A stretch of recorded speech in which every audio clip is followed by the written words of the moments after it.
सुनसी के जिंदा जलाली और बाबरकत नाम है। जैसा कि हाल ही में आपने सुना होगा, पास्टर फाकत ने और भाई इस्मीरी हम मौजूद थे। उन्होंने कहा कि आज के बाद हम बच्चों के साथ मिलकर लाइव सेशन किया करेंगे और बच्चों के साथ मिलकर वर्शिप करेंगे और खुदाम के कलाम को सीखेंगे। सो आइए अपने सरों को खुदाम की हुजूरी में झुकाएंगे और आज का लाइव सेशन जो है इबादत का जो आगाज है हम करेंगे।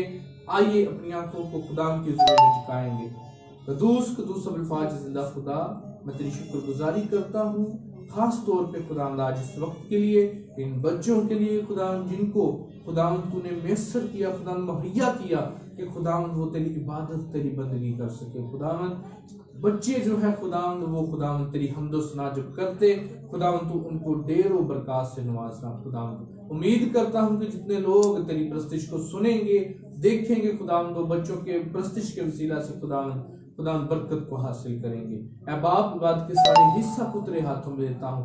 खुदा जितनी ज्यादा हम तेरी प्रस्तिश करें, तेरे कलाम को सुने खुदा तमाम लोगों की जिंदगियों से खुदा हमेशा खुदा जैसे खुदा तू खुदा कलाम करता अपने अंबिया कलाम के जरिया से हमारे साथ खुदा जब जब हम तेरे कलाम को सुनते हम तसल्ली इत्मीनान को हासिल करते। ऐ बाप इसी तरह खुदा जब जब तेरा कलाम सुनाया जाए खुदा तेरे लोगों की खुदा मुश्किलें परेशानियां खुदा दूर होती चली जाए। मांगता हूं तेरे सुनसी के नाम से, आमीन आमीन। खुदा में आप सबकी सलामती हो।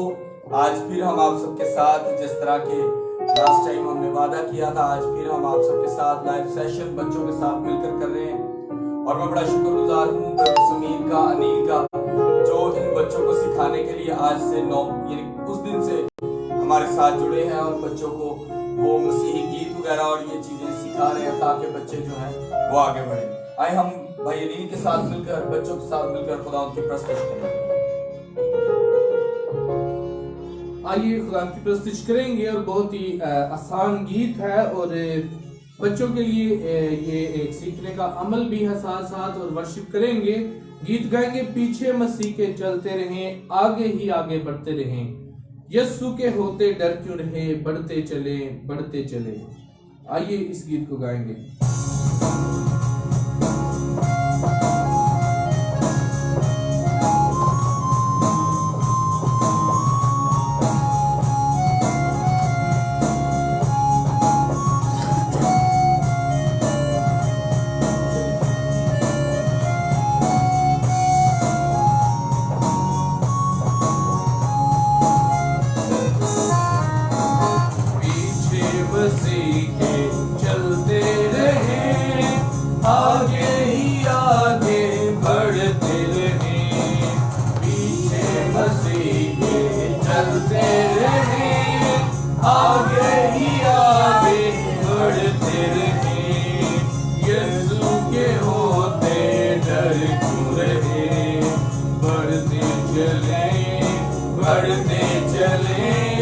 बढ़ते चले ये गाते हुए, पीछे मसीह के चलते रहे, आगे ही आगे चलते रहे, यीशु के होते डर क्यों रहे, बढ़ते चले बढ़ते चले बढ़ते चले ये गाते हुए।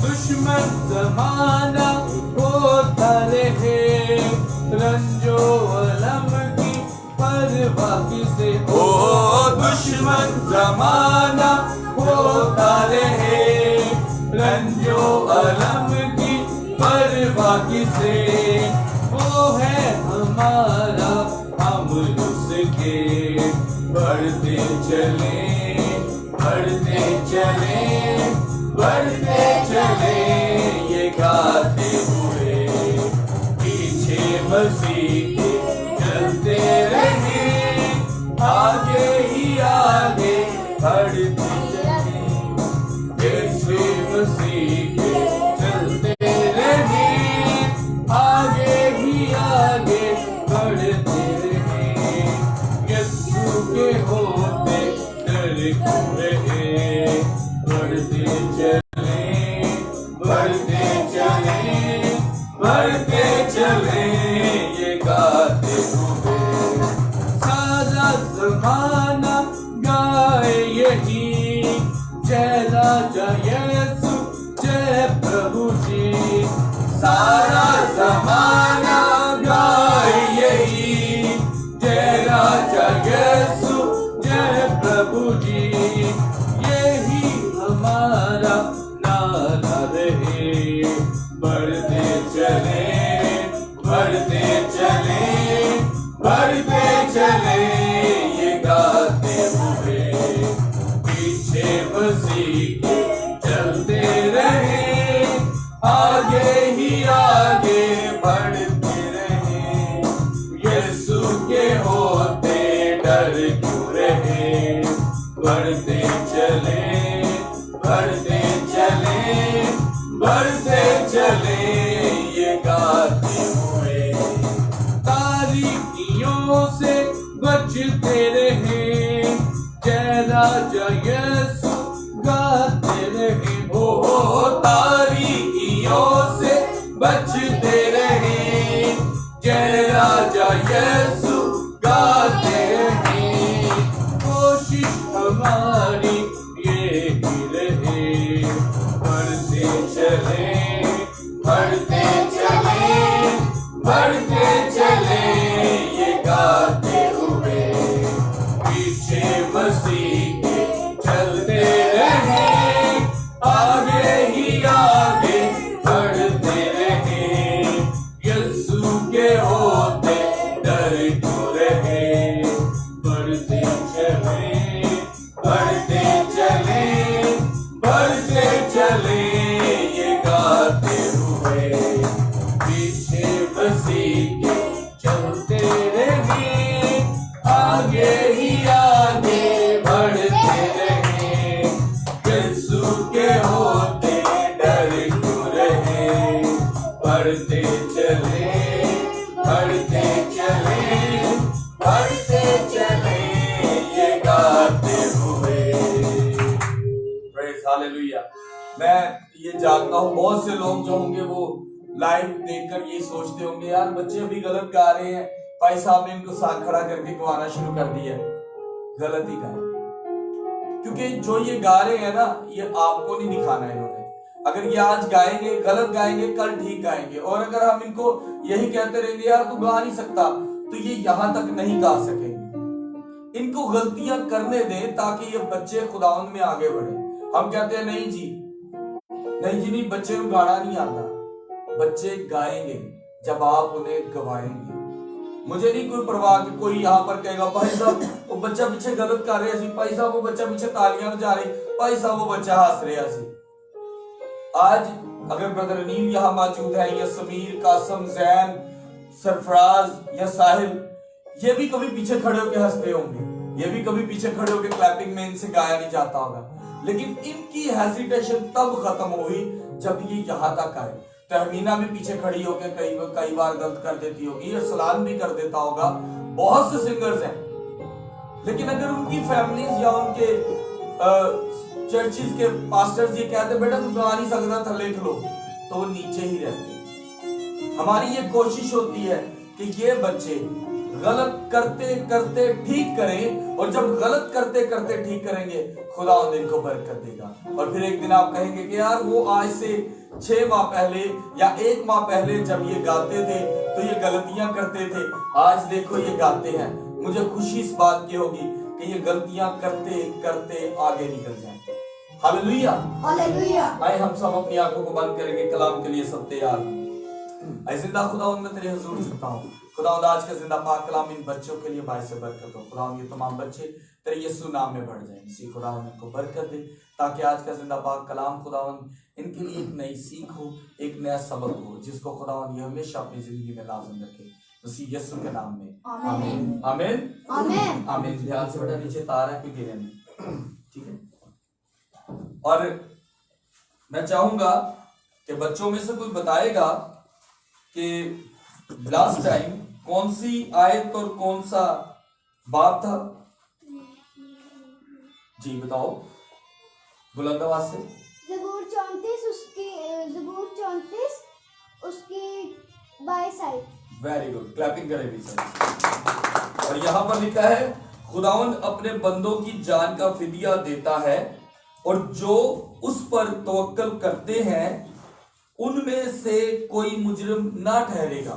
और मैंने आपसे ये बात कही थी कि अगर आप इस आयत को कोड कर सकते हैं खुदावंद यीशु मसीह के साथ, कि जबूर की किताब में पहले ही जबूर नवीस इस बात को बता चुका कि वो अपने बंदों के लिए अपनी जान का क्या करेगा, फिदिया देगा, और जो उस पर ईमान लाएगा उस पर कभी भी कोई जुर्म साबित ना होगा। और जो उनके शागिर्द थे उन पर बहुत से लोगों ने जुर्म साबित करने की कोशिश की, लेकिन जुर्म इसलिए साबित नहीं हुआ क्योंकि वो तो मोहब्बत की तालीम देते थे। और आज हम खुदा के जिंदा पाक कलाम में से पढ़ेंगे 23 जबूर 23 और उसकी 6 आयत। और मैं गुजारिश करूंगा, समीर भाई आ चुके हैं, अगर बच्चों को आप जो है बाइबल में से निकाल के दें। जबूर 23 और उसकी 6 आयत। ओके जी, जबूर 23 उसकी 6 आयत में यहां पर यूं लिखा है, गौर से देखें आप इधर सभी बच्चे, आप इधर देखेंगे बेटा सभी इधर। जबूर 23 उसकी 6 आयत में यूं मरकूम है, यकीनन भलाई और रहमत उम्र भर मेरे साथ साथ रहेगी और मैं हमेशा खुदावन के घर में सकूनत करूंगा। खुदावन का जिंदा पाक कलाम हम सब के लिए बायस बरकत हो। खुदावन का शुक्र। अगर आप इस आयत को गौर से देखें ना, बाद में लिखिएगा, पहले आप लोग इधर मेरी सुनेंगे, ठीक है? गौर कीजिए एक एक लफ्ज को। बाइबल कभी भी पढ़नी है तो उसके का, के, की और वाहिद और जमा को भी ध्यान में रखना है, ठीक है? यहां लिखा है यकीनन भलाई और रहमत उम्र भर मेरे साथ साथ रहेंगी और मैं हमेशा खुदावन के घर में सकूनत करूंगा। पहली चीज है कि आप उम्र भर क्या करेंगे, सुकून पाएंगे। कैसे पाएंगे? जब आप भलाई करोगे और किसी पर रहम करोगे। भलाई करना, बाइबल में यह भी लिखा है कि नेकी कर लेकिन बर्बाद ना हो। भलाई जरूर करो लेकिन ये देख कर करो कि जहां आप भलाई करते हो क्या वो वाकई ही डिजर्व करता है कि उसके साथ नेकी की जाए, उसकी मदद की जाए। आज सम टाइम क्या होता है कि हम जिसकी मदद कर रहे होते हैं ना, वो बंदा कई बार हमसे फ्रॉड कर रहा होता है, झूठे मैं मर गया, मैं लुटे गया, मेरे पल्ले ही कुछ नहीं। और वो क्या सोचता है कि मैं इससे क्या कर रहा हूं, पैसे ले रहा हूं। लेकिन आप अपनी नेकी करते हैं, आप उसकी मदद करते हैं, आप अपनी जिंदगी में सुकून पाओगे। लेकिन वो शख्स अपनी जिंदगी में सुकून नहीं पा सकता जो कभी भी झूठ बोलकर अपने पेट को भरता है। यहां लिखा है यकीनन। यकीनन का मतलब जानते हैं कि ऐसा ही होगा। कुछ भी हो जाए दुनिया में, चाहे जमीन इधर की उधर हो जाए, हर सूरत ऐसा ही होगा कि यकीनन भलाई और रहमत उम्र भर मेरे साथ साथ रहेंगी। अगर आप किसी के साथ भलाई कर रहे हो ना, तो आपके साथ भी भलाई होगी। अगर आप किसी के साथ रहमत, उस पर रहम कर रहे हो, तो आप पर भी रहम किया जाएगा। आए हमारे बाप में कहते हैं ना, जिस तरह मैं किसी के कर्ज माफ करता हूं, मेरे भी कर्ज माफ हो। मैं किसी पर भलाई करता हूं तो मुझ पर भी भलाई हो। तो आज अगर आप लोग किसी के साथ रहम करोगे, भलाई करोगे, तो उम्र भर आपके साथ रहेगी। क्योंकि खुदावंद के जिंदा पाक कलाम में लिखा है कि जब कोई शख्स किसी गरीब मस्कीन की मदद करता है तो वो अपना अजर खुदा से पाता है, वो अपने लिए बरकत का बायस बनता है। जब कोई गरीब और मस्कीन की मदद करता है तो खुदा को क्या करता है, कर्ज देता है। और खुदा को कर्ज देने वाला जो है वो खुदा से उसका अजर पाता है और उसका इवज़ ज्यादा बरकत पाता है। और दूसरी लाइन में लिखा है और मैं हमेशा खुदावन के घर में सुकूनत करूंगा। और खुदावन का घर ये वाला नहीं है, गिरजाघर खुदा का घर नहीं है, ये एक इबादत गाह है। और खुदा का घर वो आसमान पर जाने के बाद आज तक कोई नहीं बता सका कि आसमान पर क्या हो रहा है। लेकिन खुदा का असली घर जो है वो आपका बदन है, आपका मकदस है। खुदा यहां पर रहना चाहता है आपके दिल में, और वो चाहता है कि आप भलाई करो, नेकी करो, किसी के काम आओ। तो देखना आपके साथ उम्र भर जो आपने नेकी की होगी ना, उसकी वजह से खुदावंद आप पर बरकत रखेगा। और आप खुदावंद के घर में सुकून करोगे, मतलब आप अपने बदन में सुकून पाओगे। और जब कभी भी आप किसी के साथ नेकी, मैं तो ये जानता हूँ, मैं किसी के साथ नेकी करता हूँ ना तो मुझे बड़ी खुशी होती है कि हाँ मैं ये काम कर रहा हूँ। जब आप ऐसा करोगे ना तो वो खुशी, वो सुकून आपको खुदावंद की तरफ से मिलेगा। और जब खुदावंद की तरफ से आपको सुकून मिलेगा तो आपका बदन, आपका घर, आपका जो खुदा का घर है, ये खुदा का घर है। अगर आप किसी के साथ बुरा करोगे ना तो आप खुदा के घर में रहते हुए गंद डाल रहे हो। गिरजे घर में आप लोगों ने कभी ऐसा किया कि चर्च के अंदर च्युइंगम लगा के चले जाओ? क्यों नहीं करते जानते हो? क्योंकि खुदा देखते हैं, वो खुदा का घर है। कभी आपने ऐसा किया कि आप जो है किसी को वॉमिट आई है और वो चर्च में ही वॉमिट कर दो, जल्दी से बाहर को भागता है ना कि चर्च गंदा ना हो, ऐसे ही होता है ना। तो ये है खुदा का असली घर। अगर ये गंदा है ना तो ये खुदा का घर नहीं है। तो आपने भलाई करनी है, रहमत करनी है। और ये देखने वालों के लिए भी है कि ये बात जान रखें कि खुदा का असली घर आपका मकदस है।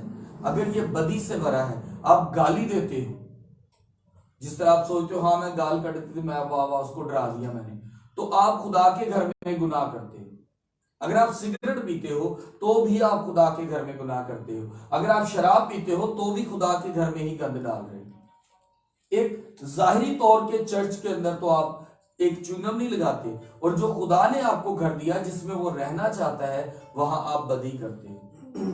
सो अपनी जिंदगी में भलाई और रहमत करो। रहम, आपको पता लग रहा है ना कि यार इस बंदे ने आपसे बुरा किया है, आप कोशिश करो अवॉइड करो उससे, लेकिन आप उसके इवज, बुराई करने वाले के इवज आप बुराई करोगे तो क्या फर्क रहा? अगर कोई आपसे बुरा करता है तो उसके लिए दुआ करो कि खुदावंद इसको अक्ल दिलाई दे कि वो बुरा ना करे। आपकी दुआ से आप बाबरकत होगे, और हो सकता है आपके दुआ करने से उसका दिल भी बदल जाए और आप खुदावंद से बरकत पाओ। हालेलुया। आओ हम सब अपनी आंखों को बंद करेंगे और दुआ करेंगे। दुआ करेंगे, सब अपनी आंखों को बंद करेंगे। आ जाओ सब सामने आके बच्चे। Praise hallelujah. सब अपनी आंखों को बंद करेंगे। मैं ये नहीं कहूंगा कि खुली आंख खुदा का मुकाबला करती है, क्योंकि बाइबल में ये नहीं लिखा, लेकिन खुली आंखें आपकी तवज्जो हटाएगी और आपका खुदा से राब्ता खराब होगा। अपनी आंखों को बंद करेंगे जब तक दुआ करेंगे। ऐ जिंदा खुदावंद मैं तेरे हुजूर झुकता हूँ। खुदावंद इन नन्ही जानों के लिए खुदावंद इन पर तेरा पाक फजल चाहता हूँ। खुदावंद ये पाक कलाम से जो सीखे खुदावंद इनकी जिंदगी में असरदार हो। खुदावंद ये अपने बदन के मकदस को साफ रखे जो तेरा घर है। खुदावंद तू चाहता है कि ये अपने दिल के दरवाजे खोले और खुदा आप आए।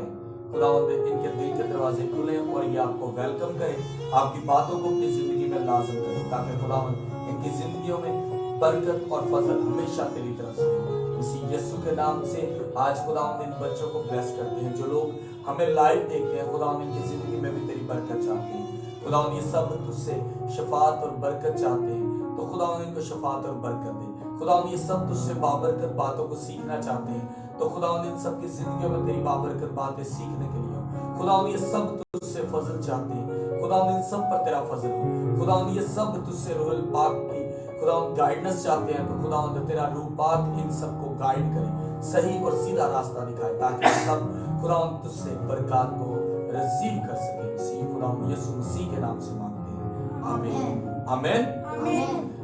खुदावंद आप सबके साथ हो, खुदावंद आप सबको बरकत दे। खुदावंद आप सबसे गुजारिश करूंगा इन बच्चों के लिए दुआ करें, ताकि ये एक वक्त आए कि यहाँ पर खड़े होकर इस प्रस्तिश को जोर शोर से करें, ताकि आप सब लोग इनके वसीला और इनके वसीला इनके घराने बाबरकत हो। इसी यीशु के नाम में आमीन।